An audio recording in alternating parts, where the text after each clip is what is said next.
Pada saat ini ketika sudah bersama-sama, menurut saya secara garis besar ya, politik Indonesia itu stabil ya. Ada catatan juga bahwa begitu Prabowo bergabung dengan Jokowi di dalam kabinet, itu hoaxnya turun 80% kok. Pembelahan yang terjadi, ya imajinasi politik masyarakat Indonesia mengenai pemimpin mereka itu begitu dalam. Lalu kemudian kita punya sejarah republik yang begitu katakanlah secara ideologis berbeda. Ditambah dengan setting kita sekarang ini media sosial di mana manusia itu hidup dalam dua dunia, dunia nyata dan dunia maya, begitu ya. Dan kita tahu bahwa dunia maya itu begitu berpengaruh terhadap pandangan orang.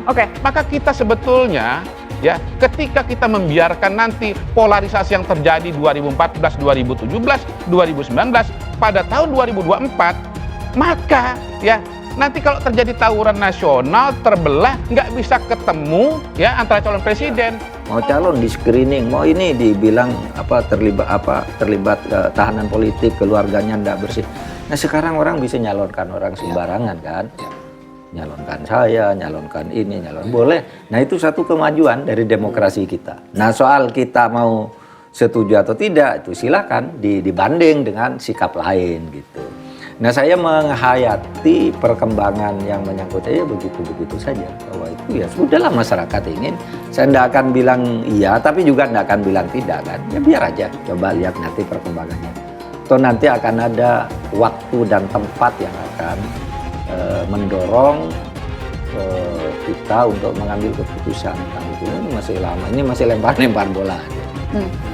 Kan banyak yang menganalisa yang salah satu faktor yang akan bisa menentukan itu kalau dapat dukungan Jokowi, Presiden Jokowi. Menurut Pak Mahfud, Pak Jokowi akan mengendorse Pak Mahfud tidak Pak kalau nama itu muncul? Atau merasa Pak Jokowi mendukung Pak Mahfud untuk juga posisi Wakil Presiden katakan?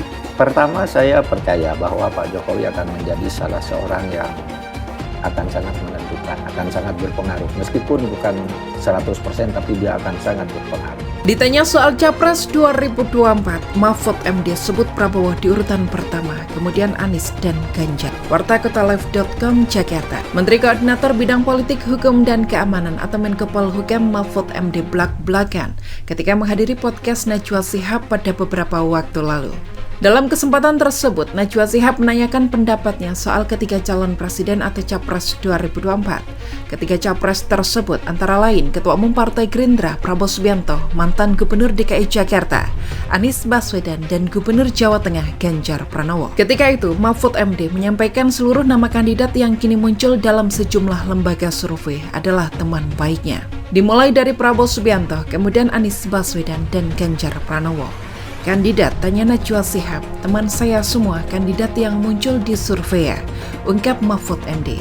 Itu teman dekat saya semua, tegasnya. Prabowo katanya merupakan teman dekatnya sejak lama. Bahkan Mahfud mengaku pernah menjadi ketua tim kampanye nasional pasangan Prabowo Subianto Hatta Rajasa dalam Pilpres 2014 silam. Pak Prabowo saya pernah menjadi ketua tim suksesnya dan sekarang dia menjadi struktur di Kemenko Polhukam, sering ketemu, ungkap Mahfud MD. Hal senada disampaikan mengenai Anies Baswedan. Hal tersebut lantaran dirinya bersahabat baik dengan almarhum Rashid Baswedan.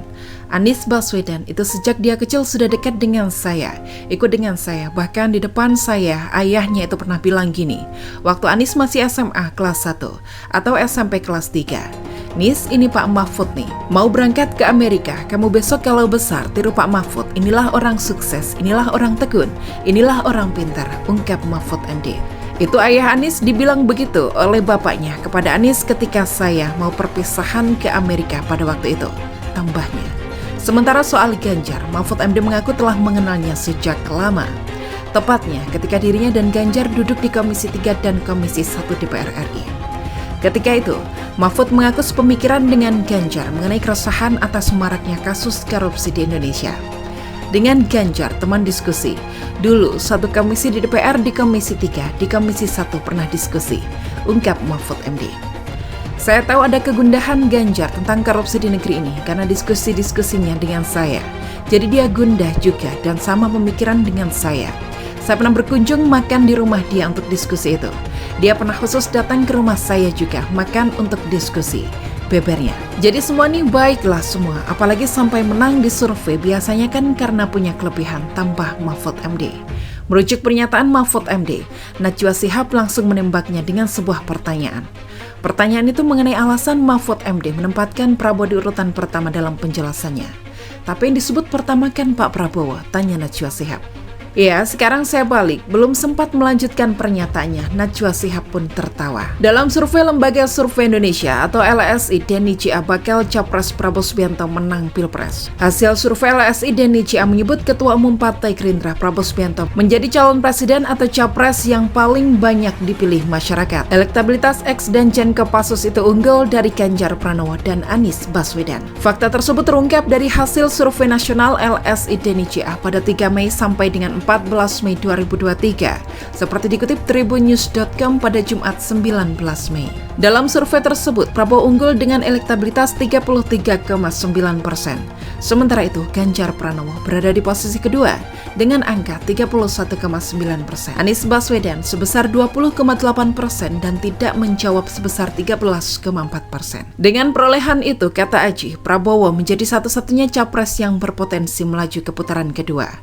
Khususnya kata dia, jika nantinya pemilihan presiden menghadirkan 3 pasang calon presiden. Sebagai informasi, survei LSI Denny Cia dilakukan pada 3 Mei sampai dengan 14 Mei 2023, melibatkan 1.200 responden di seluruh Indonesia. Rentang usia responden 17 tahun ke atas atau sudah menikah. Pemilihan sampel dilakukan melalui metode random sampling dengan cara tatap muka.